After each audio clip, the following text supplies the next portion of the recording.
Hello बच्चों, let's read the question. The intensity of plane progressive wave in loss free medium is. Here we have four options. A, directly proportional to the square of amplitude of the wave.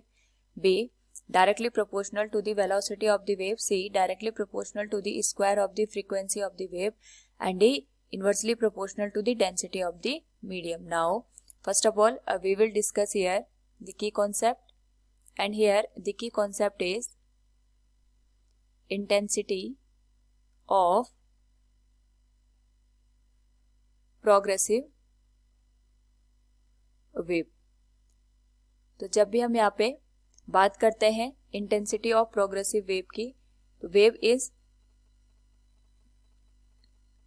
a medium of transferring energy from one point to another point without transferring of the particle from its position. यहाँ पे हमारे पास wave generate होती है. Progressive wave में हर एक particle अपनी mean position से एक मैक्सिमम डिस्टेंस तक यहाँ पे डिस्टेंस कवर करता है, जिसको हम एम्पलीट्यूड के नाम से जानते हैं. और यहाँ पे हर एक पार्टिकल के बीच में 0 से लेके 2 पाई तक यहाँ पे फेज डिफरेंस प्रोड्यूस होता है. तो अगर हम यहाँ पे इंटेंसिटी ऑफ प्रोग्रेसिव वेव की बात करेंगे, we can say here it is energy per unit area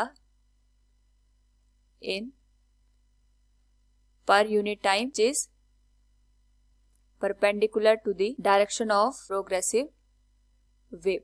It is the definition of intensity of progressive wave.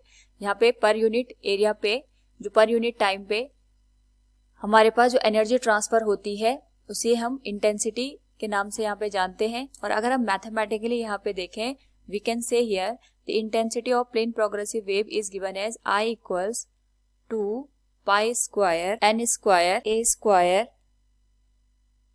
Row into V. अगर हम डिफरेंट पैरामीटर को देखें, we can say here the intensity is directly proportional to the frequency. यहाँ पे जितनी ज्यादा हमारे पास frequency होगी, उतना ज्यादा इंटेंसिटी की वैल्यू होगी, यानी उतनी ज्यादा transfer of energy per unit area in per unit time होगा. नाउ नेक्स्ट अगर हम देखें, intensity is also directly proportional to the amplitude. Amplitude का मतलब हो गया कि हमारे पास यहाँ पे जो भी पार्टिकल वाइब्रेशन कर रहा है, वो अपनी मेन पोजीशन से जितना मैक्सिमम ट्रेवल कर सकता है, उतनी ज्यादा यहाँ पे इंटेंसिटी की वैल्यू होगी. Next, I is directly proportional to the density of a medium जिसमें हमारी वेव ट्रेवल कर रही है. And I is directly proportional to the velocity of wave.